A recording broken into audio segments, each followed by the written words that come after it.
Islamabad bar council जी चूंडुनि में आसमा Jahangir group जो हिमायती आज़म नज़ीर तारड़ ग्रुप सोभारो थी वियो आहे। गैर हतमी नतीजनि मूजिब आज़म नज़ीर तारड़ ग्रुप 5 सीटुनि मां 4 सीटुनि ते कामयाबी हासिल करे वरिती आहे, जॾहिं त हामिद खान ग्रुप रुगो 1 सीट हासिल करे सघियो। इस्लामाबाद बार काउंसिल जी चूंडुनि में आज़म नज़ीर तारड़ ग्रुप जे अब्दुर रहमान, ज़फर खोखर, आसिफ इरफान ऐं राजा अब्बासी कामयाबी माणी आहे।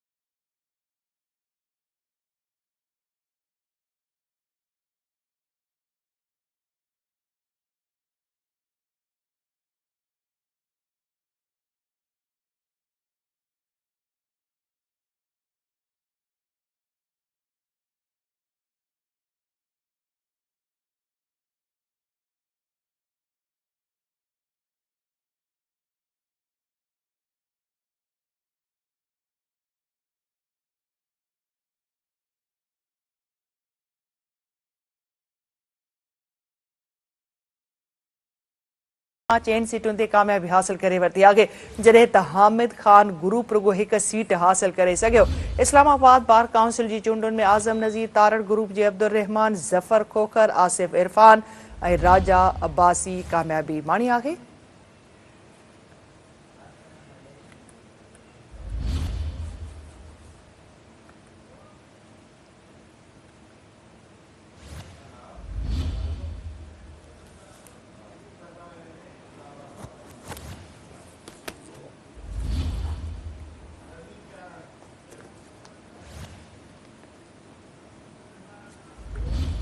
नाज़रीन अवां खे अपडेट कयूं पिया अहम ख़बर जे हवाले सां त इस्लामाबाद बार काउंसिल जी चूंडुनि में आसमा जहांगीर ग्रुप जो हिमायती आज़म नज़ीर तारड़ सोभारो थी वियो आहे। वधीक अपडेट्स लाइ असां राब्तो कयो आहे इस्लामाबाद में सिंध टीवी न्यूज़ जे ब्यूरो चीफ नज़ीर चारण सां। नज़ीर, छा अपडेट्स आहिनि हिन ख़बर जा? जी बिल्कुल, गादियार शहर इस्लामाबाद में जेके पाकिस्तान बार काउंसिल जो जेके चूंडूं थी रहियूं उन में अॼु जेके रिज़ल्ट हिन वक़्त ताईं अची चुकिया आहे उन में अक्सरत सां जेके आसमा जहांगीर जो ग्रुप हिमायती हो जो कानून वारो वफ़ाक़ी वज़ीर बि आहे आज़म नज़ीर तारड़, उन जे ग्रुप जेको आहे सो 5 सीटुनि मां 4 सीटुनि ते कामयाबी हासिल करे वरिती आहे, जॾहिं त 1 सीट जेकी